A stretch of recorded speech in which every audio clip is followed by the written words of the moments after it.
Good morning or afternoon to everyone, depending on where you are joining us from across the world today. My name is Sarah, and I'd like to welcome you all today to our joint webinar hosted by the Hong Kong and the South African PropTech Associations. So the topic for our webinar today is meaningful sustainability through relevant technology in real estate. And I think, as you can see, we have an excellent range of industry professionals joining us from all around the world. I myself am from SA PropTech, but I think we at SA PropTech are very much aligned with the Hong Kong PropTech Association in that we both really just striving to build a collaborative PropTech ecosystem in our respective communities and even continents. So, for example, by bringing together property professionals, investors, PropTech startups, as well as other key players in the real estate industry, we're really aiming to foster communication, to drive innovation agendas, and to encourage tech-enabled solutions, ultimately improving our lives, our businesses, our cities, and I think importantly for today, the environments that we live in.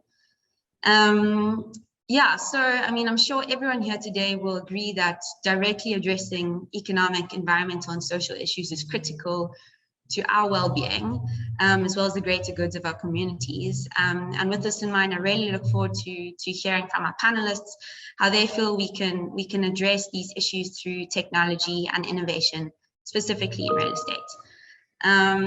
So therefore, without further ado, I would like to hand over to our panelists just to start off by giving a brief introduction of themselves. Perhaps Amy, you would like to start? Yeah, good morning, good afternoon. I'm Amy Shuttleworth. I'm the Head of Sustainable Investment for Undivided Ventures.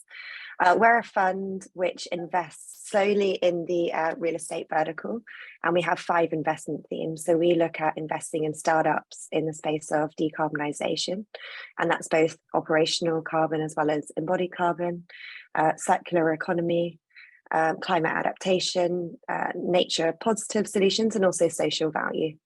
We invest globally, so we don't have a region. We're kind of agnostic in terms of where we invest. But in order to have impact, whatever we invest in needs to be able to scale throughout sort of North America, Europe, Asia, and Africa.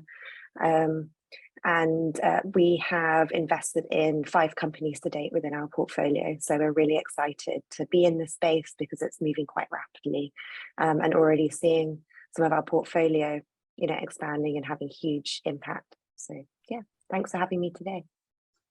Awesome, thank you. Jenny? Hi, I'm Jenny. I'm based in Hong Kong, and I am the general partner of a VC fund called Transcend Capital Partners. So starting from a corporate finance background, then moved on to asset management business. I have been an investor in a number of sectors such as real estate, private equity, and recent couple of years since COVID, we started a more early stage venture capital fund with an Asian mandate to invest in Series Pre-A to Series B companies with 2 specific investment focus. Number 1 are companies with female founders or senior management. Number 2 are companies with a sound ESG focus. So that's what we hope to talk about today. Thank you. Thank you. Kevin? Yes, thanks, Sarah. My name is Kevin James. I'm founder and CEO of GCX. It was originally Global Carbon Exchange when I started it in 2007 in Australia. The name change was as a result of us evolving into what we are today, and to get away from the carbon trading story, because we do a lot more than that. Today, GCX is based in Cape Town. We are a company that morphed out of normal carbon consulting, carbon footprint accounting, reporting, and disclosure into what we are today. And I'd say the best way to describe us is where high tech meets ESG. So we are really embracing all the things that Fourth Industrial Revolution, Web 3.0, and all those things have to offer in solving large, complex ESG data issues. And this is an issue globally. I mean, every company in the world is having data issues with this stuff. The problem is that data for ESG, carbon, and waste, which are 3 areas of expertise, is generally decentralized, siloed, disparate, chaotic, and most companies are running these things on spreadsheets. So we exist to solve that problem. We're a bit of a hybrid model. So we have people to help in the beginning with the heavy lifting, to help the data moving, and we move from a manual to a very full automated process, embracing things like hyper automation and things like that. We are not a pure play PropTech company. We're actually a company that's sector agnostic. But PropTech and property is probably where we have got our most successful install base, probably because we've been able to break down this chasm between landlord and tenant, which has been quite interesting. I also sit on the board of the Green Building Council South Africa, which I know is very, very active in Hong Kong as well. And yeah, we're driving advocacy, certifications and training in the green building space. I'm also, yeah, I think GCX is around performance management. I think that's our big differentiator, helping companies set baselines, set targets, milestones of net zero, science-based targets, and helping them navigate this very complex space towards medium and long-term goals, which is quite rare for businesses to be setting those kind of forecasts. And then finally, we've got a subsidiary on the waste side because we drive zero waste to landfill for our clients across the entire enterprise. We have another company called Zero Waste Technologies, which is an engineering company, owning and operating waste to energy sites in South Africa, biogas, advanced thermal sites, as well as turning waste into other things to ensure that we don't take waste to landfill anymore. So yeah, I'm an entrepreneur, basically focused on impact investments, and I am got a couple of other things which I don't need to talk about. But GCX is really, I suppose, the focal point of the discussion today. And a very busy guy by the sounds of it. Mm. Perfect, thank you. And last but not least, Annie. Okay, thank you, Sarah. Hi, I'm Annie. I'm the founder of Wonderbricks. So Wonderbricks is a software-driven B2B marketplace for on-site construction and building products. So we empower building projects to find, configure, and manufacture building products from factories directly by digitalizing the supply chain. So I'm based in Hong Kong, so my sharing is probably more oriented towards the APAC region because my client base is mainly in Australia and New Zealand right now, and our supply chains are in Asia. And we're looking to expand to other regions in the future. So I do love this collaboration between PropTech Hong Kong and PropTech South Africa because I'm passionate about bridging markets and understanding about different markets' needs, their supply and demand dynamics. So I really do look forward to exchanging ideas with you all on the sustainability issues in our industry. Thank you. Great, thank you. Yeah, I mean, as I said, a really excellent, diverse range of professionals on our panel today. So I think it's going to make for some really interesting discussion. Just in case anyone joined a little bit late, welcome to our webinar. There is a Q&A function where you can post questions if you would like. I'll monitor them throughout the discussion, and then we'll leave some time at the end to go through these. Yeah, so please feel free to post any questions. Okay, so I would like to, just start off with a few questions for all of you. This first one is really, for everyone, I think. Specifically in the real estate industry, of course, because that's what we're chatting about today. What do you feel are some of the drivers for ESG or sustainability in your respective markets? Amy, perhaps you'd like to start us off. Yeah, sure. I think environmental legislation is becoming much more prominent globally. So really off the back of COP21, where each of the signatories had to develop, their significant contribution plans, so the net zero carbon plans for each of them. So in China, there's a huge push centrally because the government has a target of 50% reduction of carbon by 2030, and then be carbon neutral by 2060. And in Hong Kong, that's earlier, so carbon neutral is by 2050.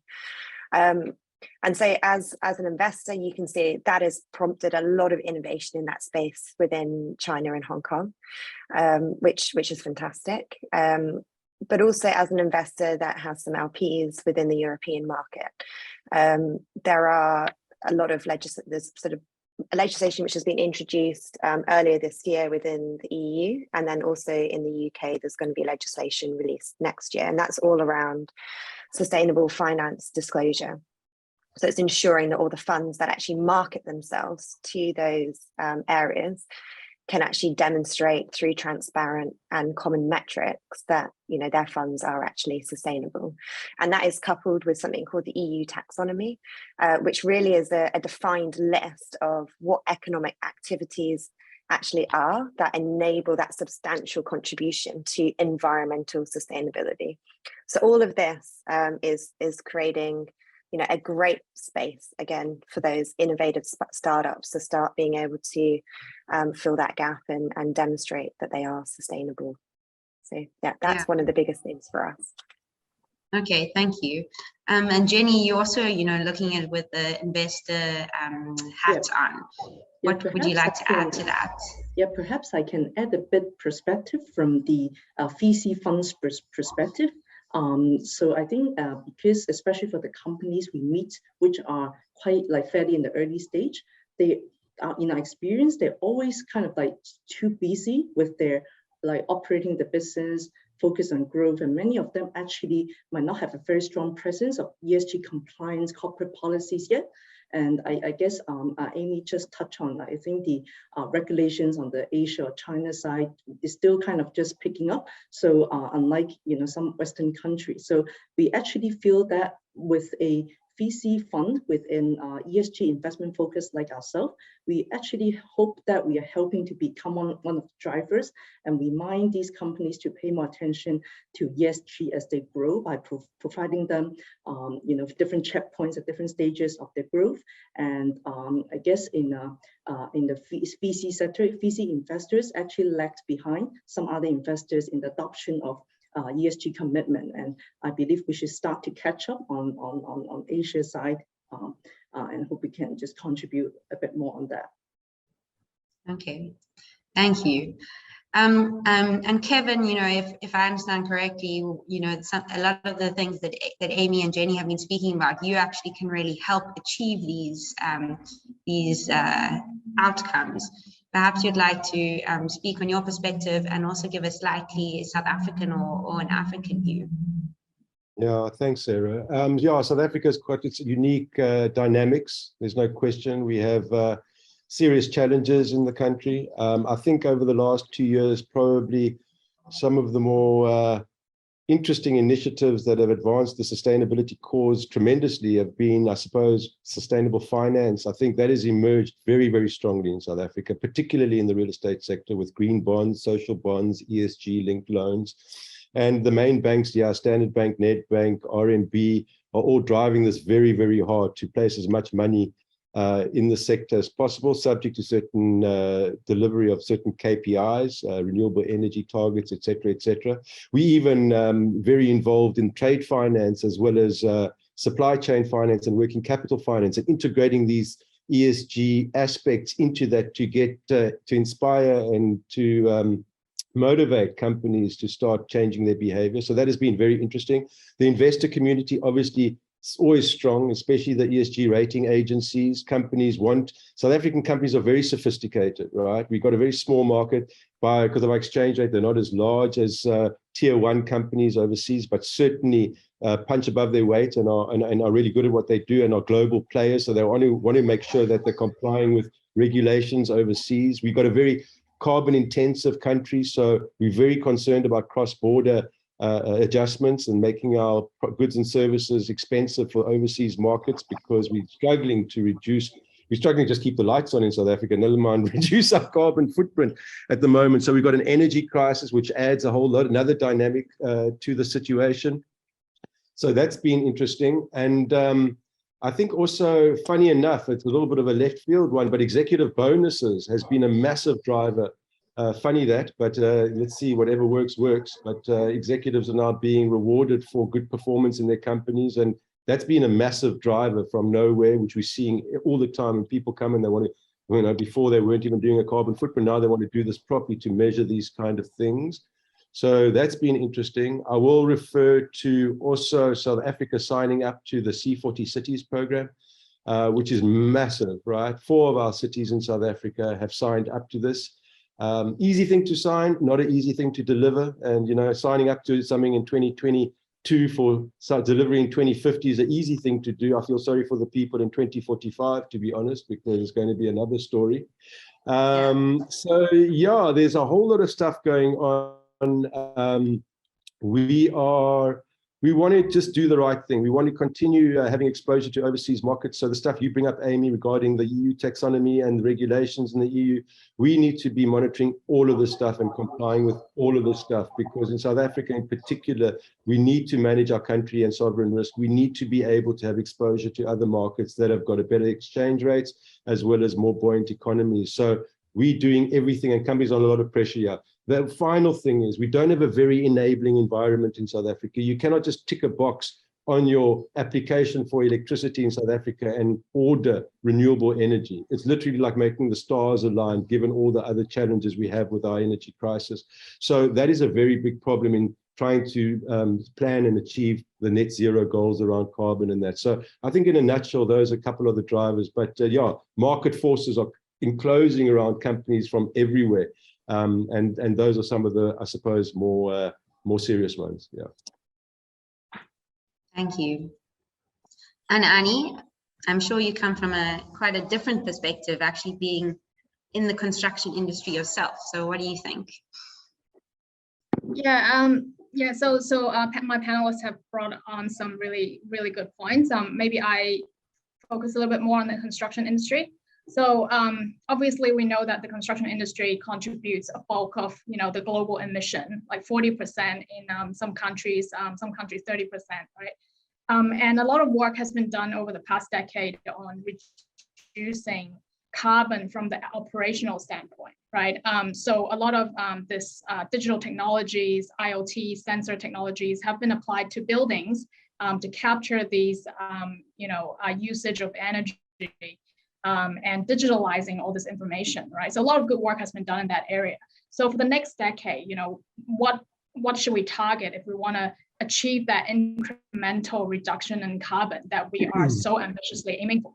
So I think there's a lot of discussion in the professional world and the academic world about, you know, making that shift away from, well, not away, but making that shift into embodied carbon.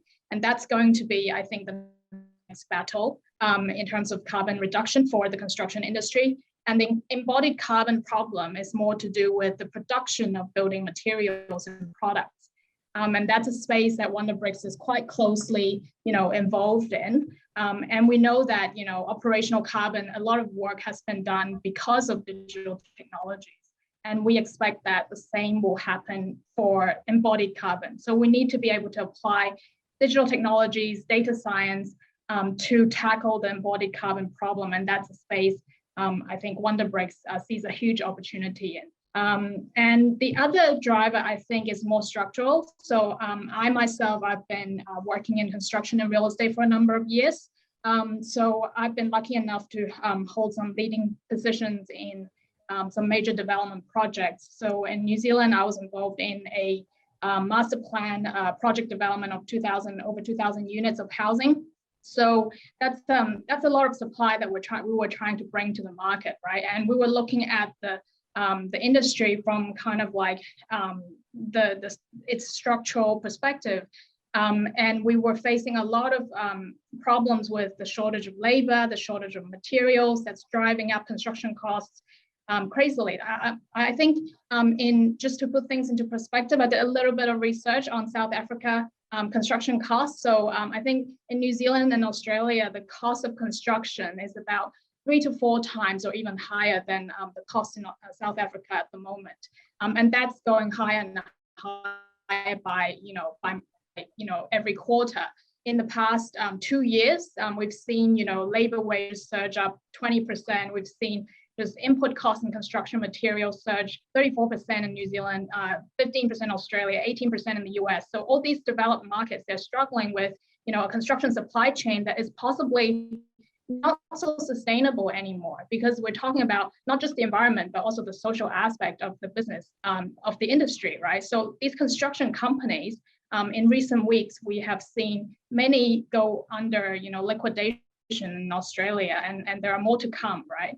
So it brings a question on, whether, there are ways to really structurally tackle this industry problem. And at Wonderbricks, we see a solution in offsite construction, in the process of design for manufacturing and assembly. And that's an area that we have done a lot of research and R&D in. And governments around the world are also promoting it very, very aggressively as well. In the UK, they've been very advanced in that. And in New Zealand and Australia, they're also putting in legislation and putting, turning on green lights to promote more kind of like off-site construction methodology.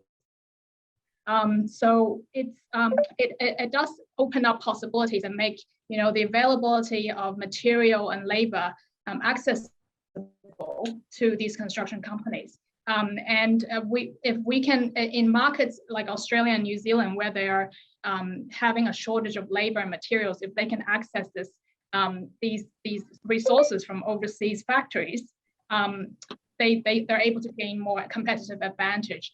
But the problem is the information gap is huge at the moment, right? So for these construction businesses to go to cross-border and to procure directly from factory, the information gap is huge. And so a lot of work has to be done regarding, closing that information gap with digital technology and digital workflows, and Wonderbricks is very much focused on that.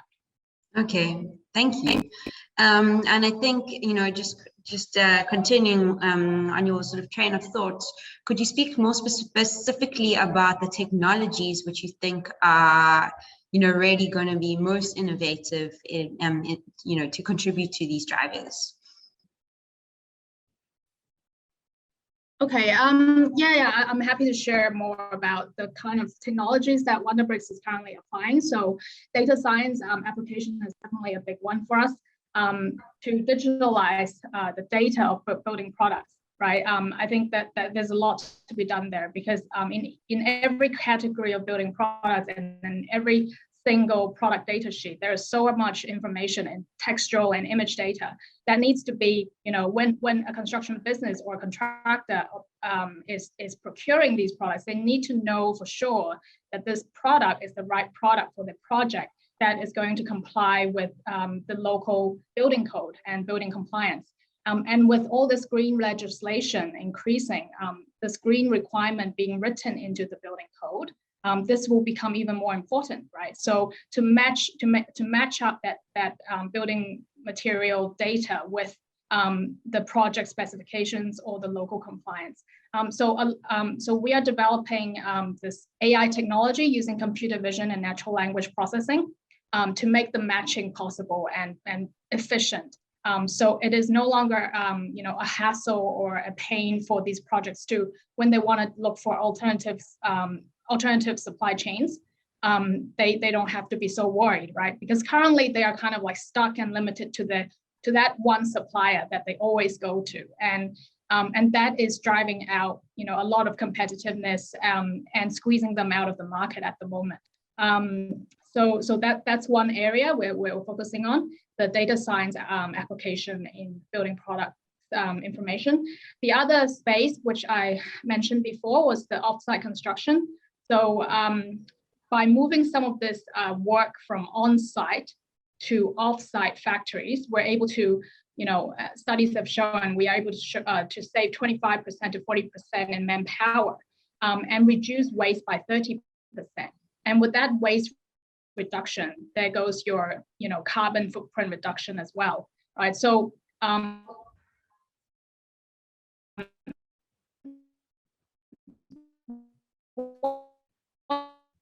Wonderbricks has actually, which is actually a different system from your kit home or the modular home system.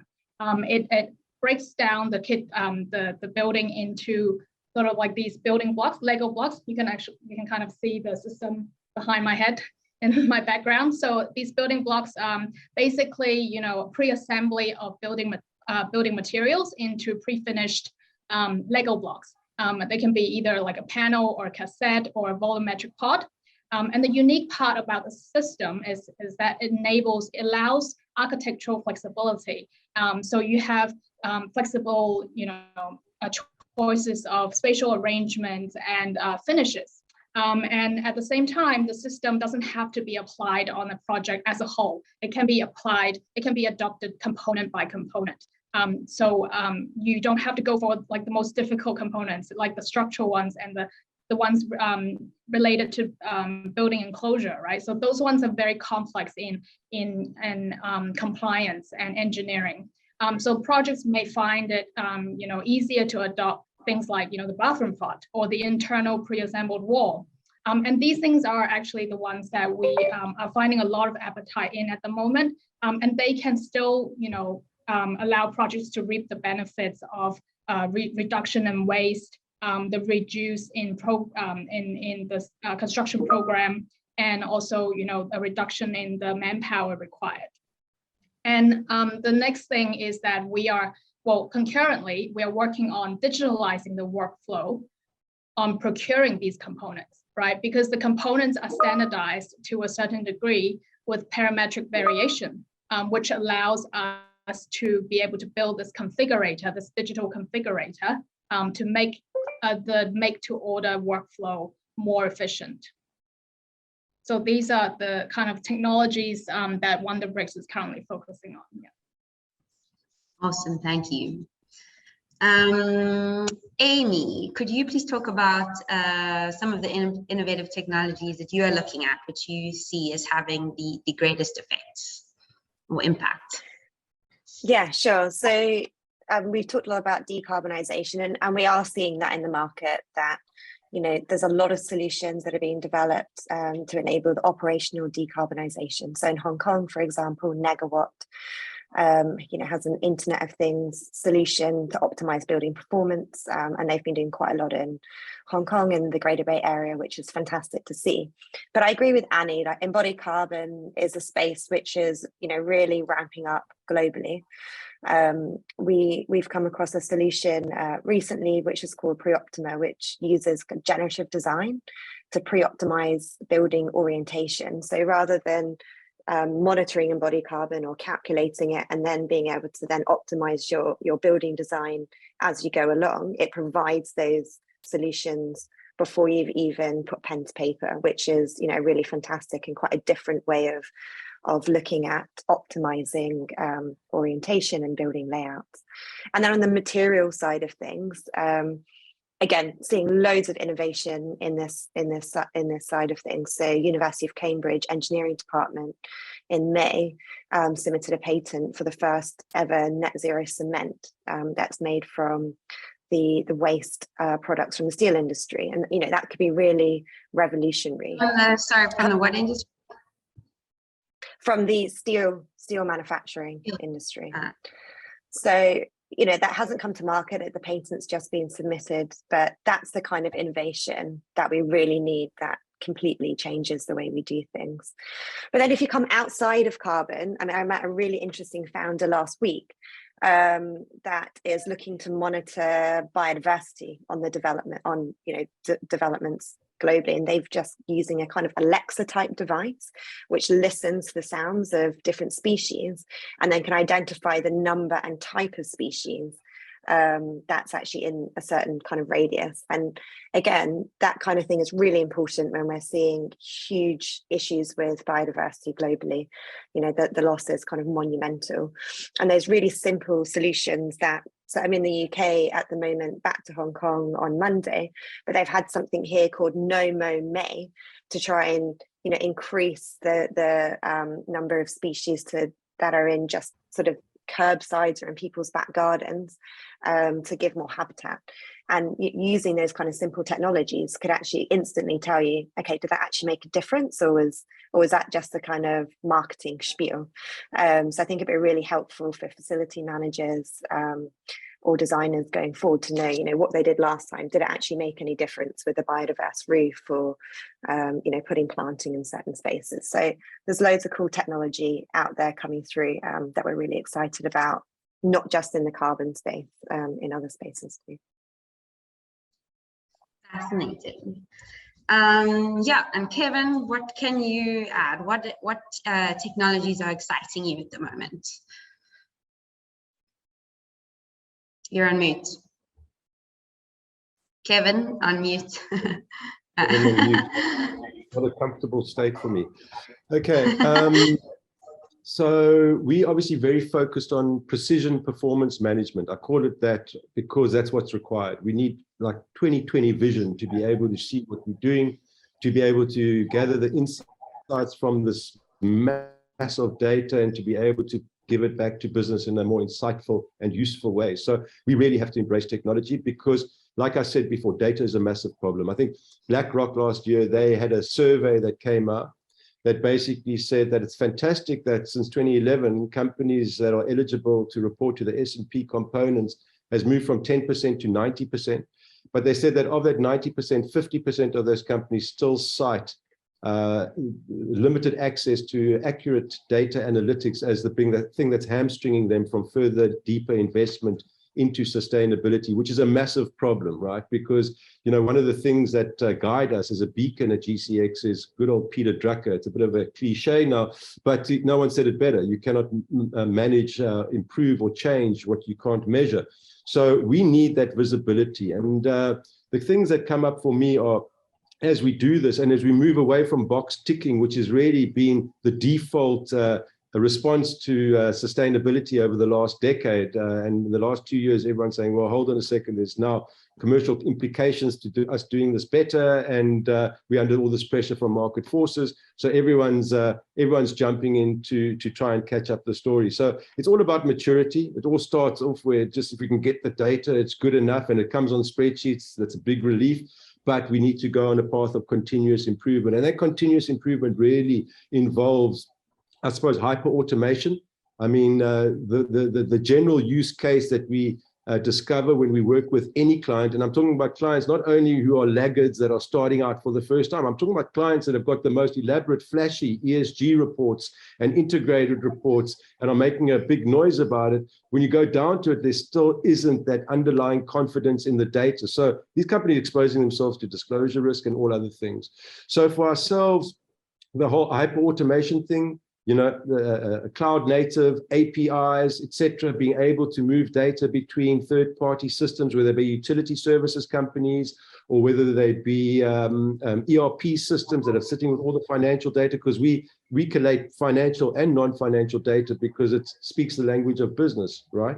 So you know that it's important to have that free flow of data from wherever it may reside, because what we don't want is, I don't believe that there's any software that can be installed that would be a silver bullet to solve all these problems. Certainly not that you just install it and it happens. So what we need to do is we need to identify where all this stuff sits, and we need to figure out a solution that can actually, through different means, whether it be APIs, FTPs, IoT devices, whatever, track and trace, we can bring this data back into one central place and provide one version of the truth across the entire hierarchy of the company, from group right down to the most basic processes, tenants, etc., etc. And that's one thing that we are embracing 100%. And it's lovely because you're able, with the new latest and greatest digital technologies, to be able to do this in a very agile way and not be confined to enterprise systems and systems integration, which is really things that were happening that way in the past. So definitely hyper-automation. Then I suppose the other thing, and the real estate sector is not absolved from this, but every company needs to get a view of their supply chain. Okay, and this is a problem, and we see this. And going back to the building materials that we spoke about earlier, you know, we're seeing companies that are developing properties and they have to have renewable content, a certain amount inside of their cement and their embodied carbon that we speak of, to reduce that over time. There's only one way to do that, and to actually start monitoring that process very, very closely. And obviously we have both of these sides, because we actually turn waste into cement and concrete and all these things through our advanced thermal plants and zero waste technologies. And that needs to be monitored in a close way, because at the end of the day, the opportunity there is, if you can create waste to energy, create char out of the ash that comes out of it, integrate that into cement and concrete making, you've actually got a carbon neutral, carbon negative solution actually across the entire value chain of that solution. So customers are looking for that kind of story to be able to say, right, there's multiple things happening, but at the end of the day, you need a ability to monitor the chain of custody, that actually everything is happening, because we're in a greenwashing world. It's got worse greenwashing, not better, because there are financial consequences to all of these things if you do well, and all of that. So we could really, it's becoming more and more of a thing right now. In terms of monitoring, blockchain is a massive topic, okay, and probably driven by the financial institutions because of the immutability, the confidentiality, the anonymity that blockchain provides and the workflow behind it, but also the ability to validate and verify data on the fly with supporting documentation. And that's very important, because at the moment, the only access you have to verify data is periodically. You know, the current practice is once a year, and sometimes you can be dealing with data for, you know, a sustainable loan or for something else that's actually quite dated in terms of being independently verified. So another thing is, how do we verify data more frequently? And blockchain is one of those things that you can use to do that. And that's becoming, and the tokenization of impact and all that stuff. So that's very, very interesting as well.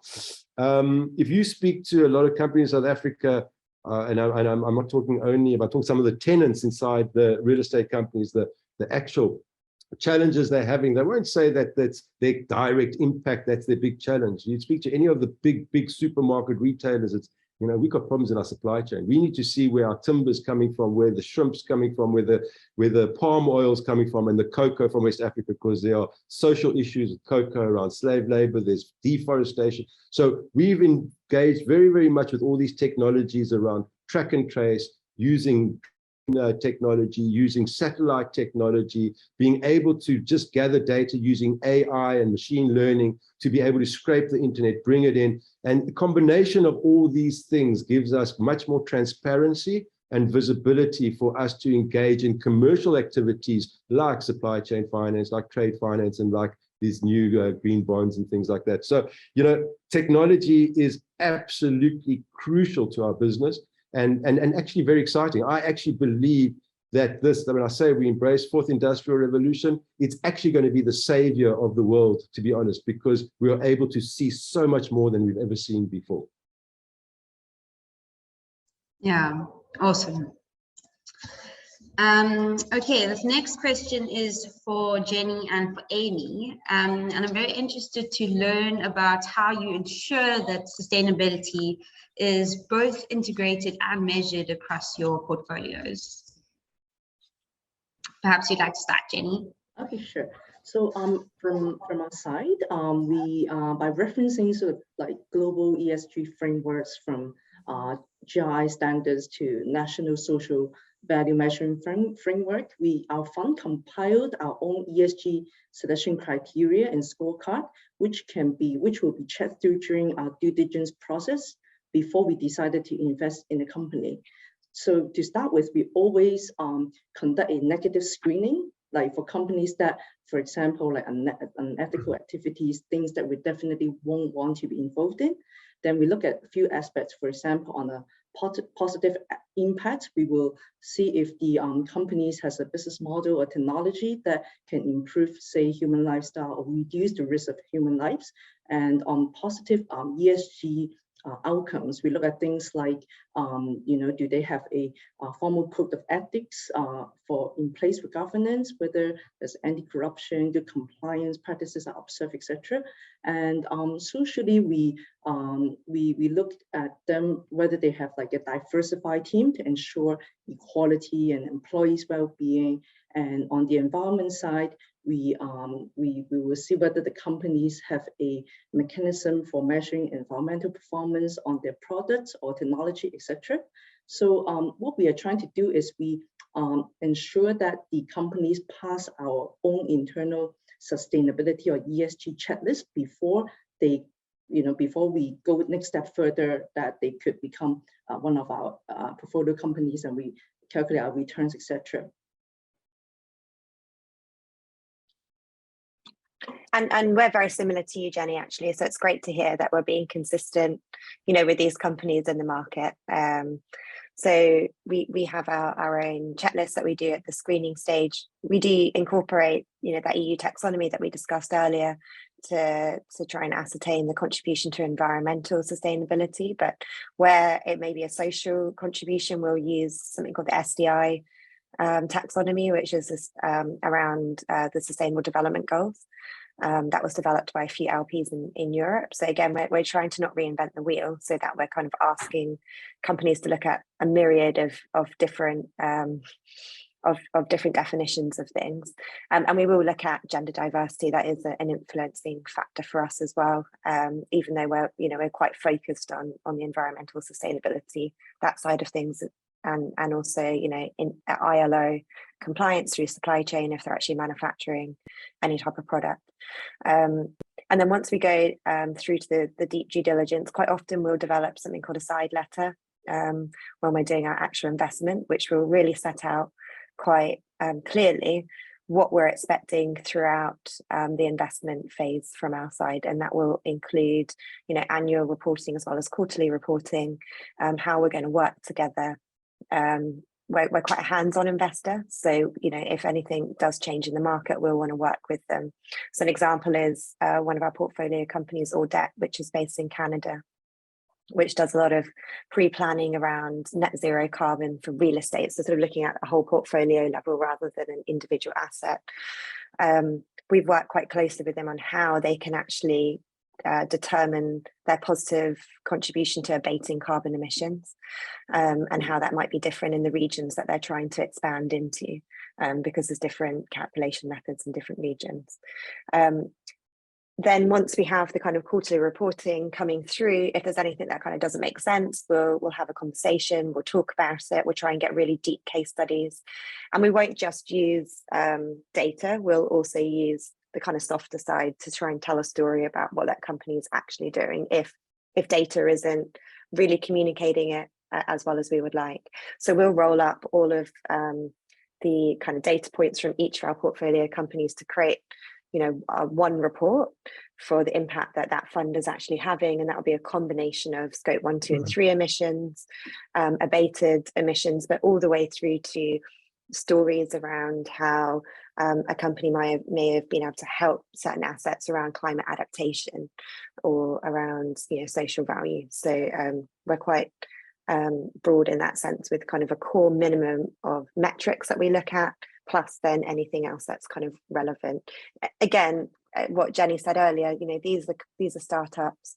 We can't be too hard on them, otherwise they could fail just spending all their time trying to report their impact rather than trying to scale. But we say to them it's incredibly important, because as they do scale, this becomes more important. Back to what Kevin was saying earlier, greenwashing is becoming very well known, and it's a high risk. And if they do want to IPO at any stage, this is a really, really important thing that potential acquisitions will take into account. So we try to help them along that way. Thank you. And Annie, do you have anything to add to that, perhaps more on the measurement within your platform? Yes, I think measurement is definitely a very important problem for what we're trying to achieve here. So if we go back to the topic of embodied carbon, right? So I think one of the main reasons of why we were tackling operational carbon first in the past decade was because operational carbon was much easier to measure. As you can imagine, the usage of energy and water in a building, you can easily measure that with some sensor technology and visualize all that information. But embodied carbon, it's to do with the production of building materials, and the construction supply chain is a very complex process, right? So I think to measure embodied carbon, you have to go back to the root of the supply chain, where you're getting these products from, these factories that are manufacturing these products. What are they doing with the processes, right? So then the measurement of these factories' operations, it comes down to the requirement of enterprise level reporting, and that is mainly driven by policies, actually. So the good news is that the factories in our network, a lot of them are in China, And as Amy mentioned, China has a big push on carbon reduction. China has signed up to the Paris Agreement. It's always been a strong advocate for climate change conventions. So China has some very, very strong top-down policies on, requiring this disclosure from the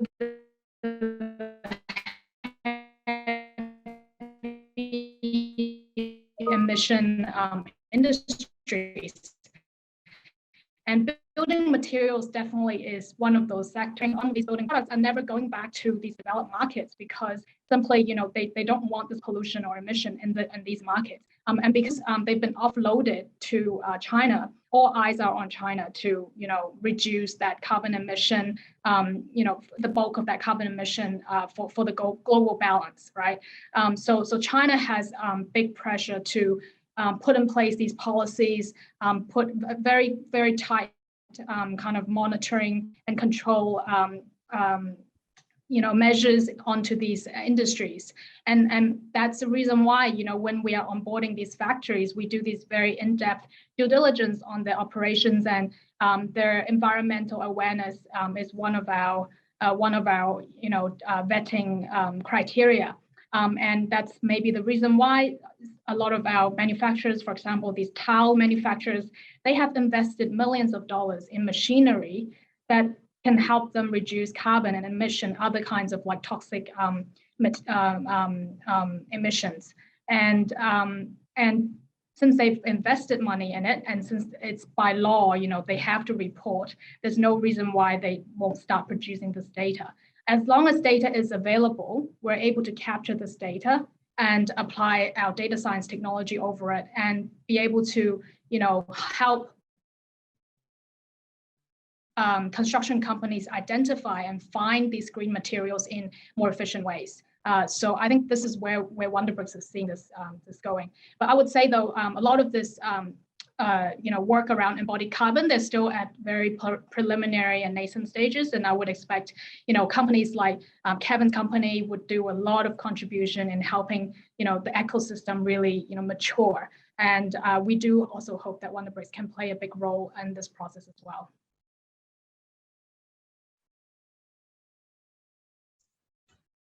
Thank you very much.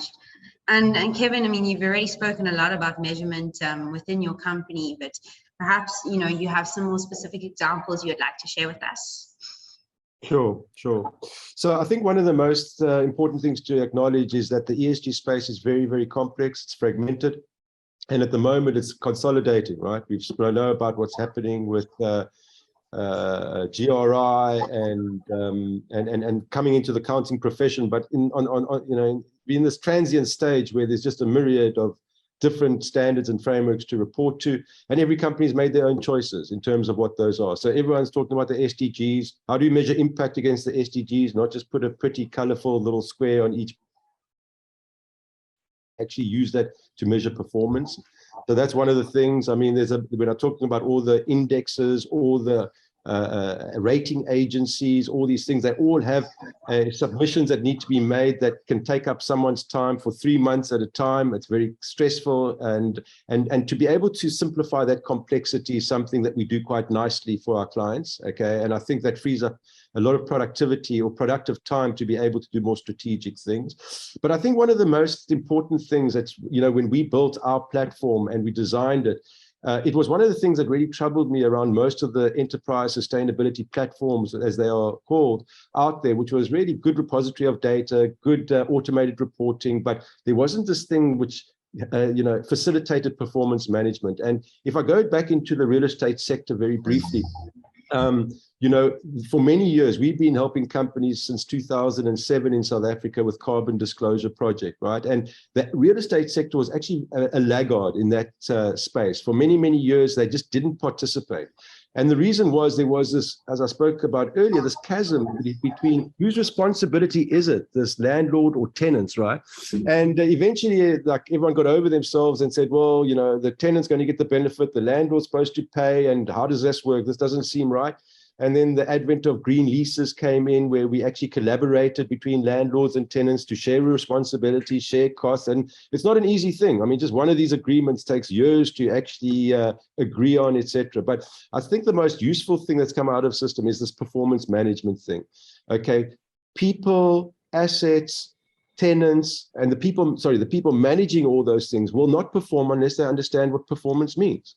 Okay, in South Africa, Cape Town, we were faced with day zero not so long ago, where we ran out of water. And I know it's happening in other places in South Africa and the world at the moment. It's a very scary, almost apocalyptic kind of experience. I can't explain how it feels.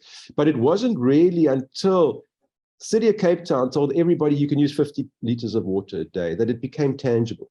Okay, that everybody said, oh, 50 liters, okay, 4 liters for my shower and 2 liters for my water drinking and this. And everyone started doing the calculation in their head. And you know what? Everyone started driving down water consumption in Cape Town. And that was very interesting. I took note of that.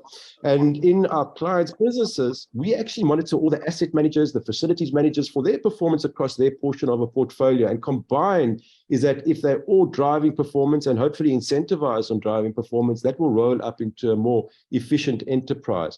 So what we've done really well with our system, which sort of classifies us as a PropTech company, because we've got a huge amount of assets under management in our platform in South Africa, is this benchmarking of literally everything. I call it a benchmarking extravaganza, where performance benchmarking using dynamic intensities, like I suppose, GLA in South Africa, which is the standard SAPOA kind of intensity metric.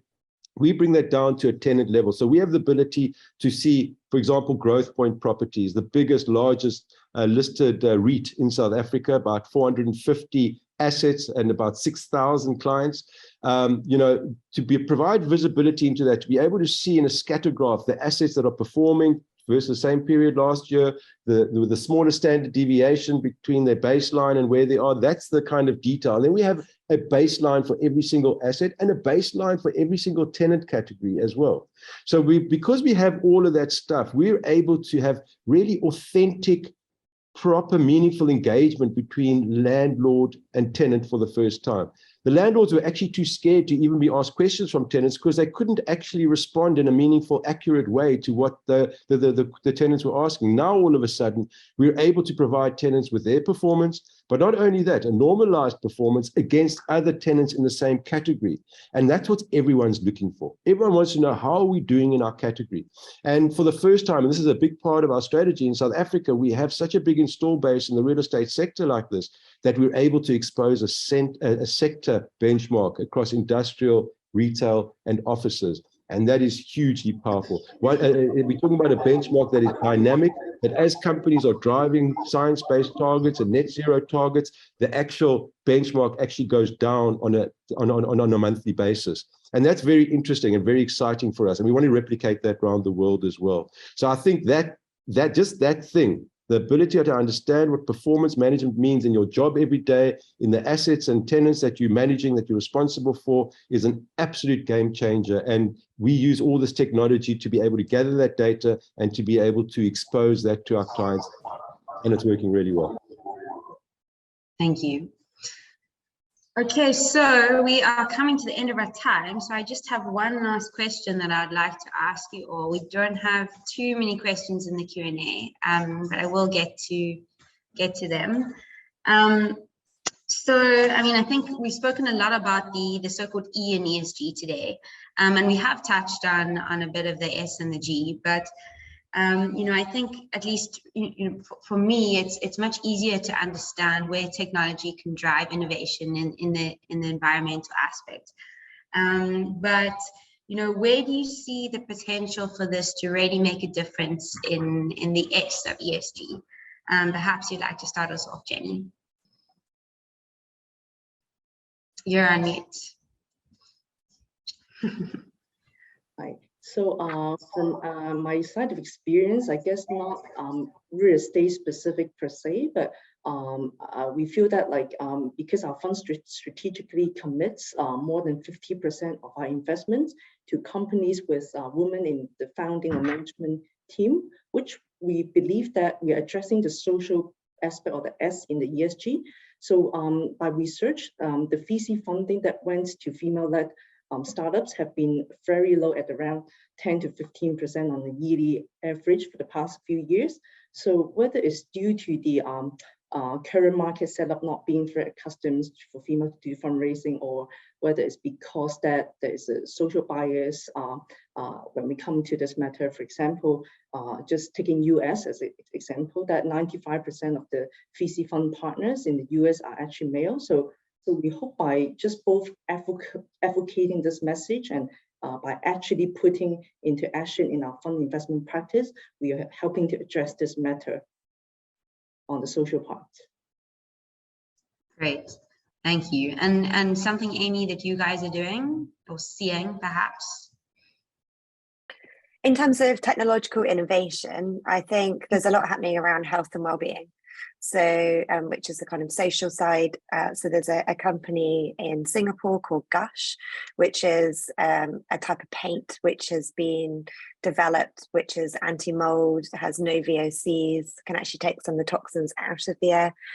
So those kind of innovations are happening to try and make spaces more healthy, because people spend in most in industrial countries 90% of their time indoors.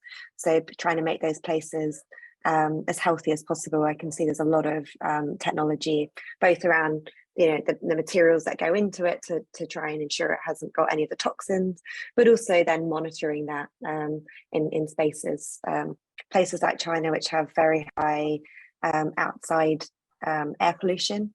There's monitoring devices inside places like shopping centres, and they actually advertise, this is what the air quality is. I mean, it will have the kind of other benefit of people obviously going in there and they get higher foot traffic. Whatever the kind of driver is, we're seeing a big drive in that space. Great, thank you. Annie? Yeah, so I do agree with you, Sarah, that when people talk about ESG, they often think about the E because it's kind of like promoted. Environmentally friendly, and a lot of businesses actually feel like it's something that's not so close to them in terms of like business survival and just like meeting everyday business needs. But actually ESG includes the S, right, the social aspect, and the way we interpret it is that having a healthy business environment is also very important for construction businesses. And in the markets that we're in, we're asking the questions of is the business environment still healthy, right? Like, are construction businesses still able to make healthy margins so that they can actually stay in business? And the answer is like a scary no at the moment. Right. So, like these businesses are getting, pushed out, priced out of the markets, and they're not able to make margins anymore because the supply chains are just getting way too expensive. So I think one extreme is having too much competition so that local businesses are finding it hard to survive. But the other extreme is that having too little competition, where you have an industry that is suffering from these, margin squeeze. Neither is good, right? So like, for example, in New Zealand, we just had this, well, it's still ongoing, this crisis of plasterboards, funnily. Plasterboards obviously is an essential building material, right? All projects need plasterboards to finish. But currently the market is dominated by one player that has 95% market share. And that is causing the wait time for plasterboards to be longer than 8 months. And as you can imagine, that's creating crazy delays in projects, and projects, having to pay penalties because of these delays. So there's a general outcry in the industry, in the construction industry, for something to change, right? So the government of New Zealand is finally, putting out some green lights on, allowing alternative materials to come in, alternative brands to come in to soothe this crisis. Right, so I think it's quite important that it's an issue that's very close to heart to Wonderbricks, that we are doing things to empower the industry to have the ways to find more efficient supply chains, and introducing healthy competition to the market for more sustainable growth. So we are helping these Australian and New Zealand construction businesses to access our mass network of over 165 factories now, across different categories of building products, including pre-assembled building products and these ready-to-ship building products, and helping them avoid some of this unhealthy margin stacking that's happening in the market at the moment, avoiding margin stacking of up to 120%, right? So, and that's going to help them, reduce, the construction costs for the client as well, and also make some healthy margins. So I think that's to do with the basic survival of businesses right now in the construction industry, and that's a big part of ESG, I believe. Okay, thank you very much. I'm just conscious of our time. We are coming to the end, and we do have a couple questions. So Kevin, I think just before you answer the social question, and you can answer both if you like, I would like to just read this question, which is specifically aimed at you.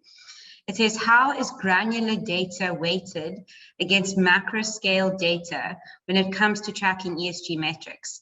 Kevin, have you ever found that the granular data actually doesn't get reflected on the larger scaled metrics companies are reporting? That makes sense? Maybe need a little bit of elaboration, to be honest with you, Sarah. I'm not 100% clear on the question. If I can just attend to the social question, and maybe the person asking the question can just elaborate a little bit, and then I'll just cover that afterwards.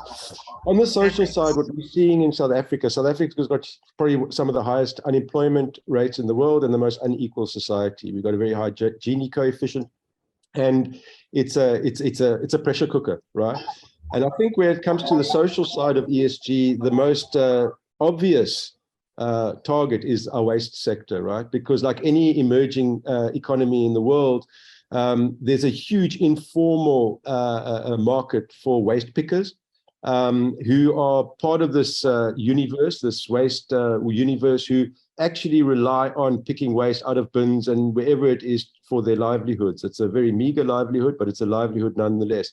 The better we do from a green perspective in recycling and making sure that everything is done right and everything goes to the right place, the worse off that community is, because there's less stuff to pick that's got value. So in South Africa, we're trying very, very hard to merge these two worlds. And we're finding that the best place in the built environment to do that is in shopping malls, okay? Where shopping malls are actually a focal point in a community that link not only what they are selling and the tenants in that building, but they also link to the people living around. We can actually get to a point where we can create a situation where companies can do better than net zero waste to landfill by actually taking responsibility for the community's waste around the shopping center and engaging in the informal community by connecting them through technology. We're talking about digital wallets. We're talking about concepts like plastic bank, and in South Africa, packaging, where you can take all this stuff to a place and they can go into your wallet and they can be part of this ecosystem. We could also use the one man in an SUV kind of a story to link them up to be able to bring waste to the waste sorting areas in a mall. And I think that's a very interesting space. And we're looking at these kind of CSR strategies around shopping centers that are really interesting, but cannot happen without the digital economy actually connecting all the different players. So for us, that is a big, big focus area in South Africa from a social perspective. Yeah. Critical. Okay, anonymous attendee has responded. I'm not sure if you'd like to just read it yourself, Kevin, in the chat. Let me just see. Why can't I see it? Q&A. There we go. Q&A. Okay, there we go. When looking at the overall numbers from data collectors, is there always a connection to the granular data that makes up the large numbers? I like to know. Okay, I got it. Okay, so a lot of the national stuff, when we're talking about NDCs, nationally determined contributions, for example, under the Paris Agreement, that every country is trying to determine in terms of meeting their obligations of the Paris Agreement. It's very much a top-down situation, and they're trying to actually create a bottom-up situation where we can actually use, the big influencers, which are corporates, I suppose, in most economies, to be able to start providing this information so that this stuff can be modeled more accurately. This very granular transactional operational data that I refer to, that we use, that comes out of the bowels of a company, is actually what we do to roll up what's happening in a company and what should be rolled up across every sector to be able to create, I suppose, the insights and the information to be able to build these national models. What we find out is actually there's a huge amount missing. Okay, it's very, very oversimplified to be able to take a look at what's happening top down and saying, well, if we just do internal combustion engines to EVs, this is what's going to happen. It doesn't takes into consideration operational stuff, doesn't necessarily take into consideration the actual life cycle, supply chain stuff. So I hope I'm answering your question, but the most accurate way you can do things is actually start with transactional data on the ground. The problem is that you're not going to get that full view until everybody's doing it like that. So in the meantime, we have to balance what's happening from a top-down perspective with a bottom-up perspective, and I hope sometime in the near future that these two worlds meet. And I hope that sort of answers some of your question there. I'm not sure I've done a great job, but that's the best I can do for now. Okay, thank you. Yeah, we've unfortunately run out of time.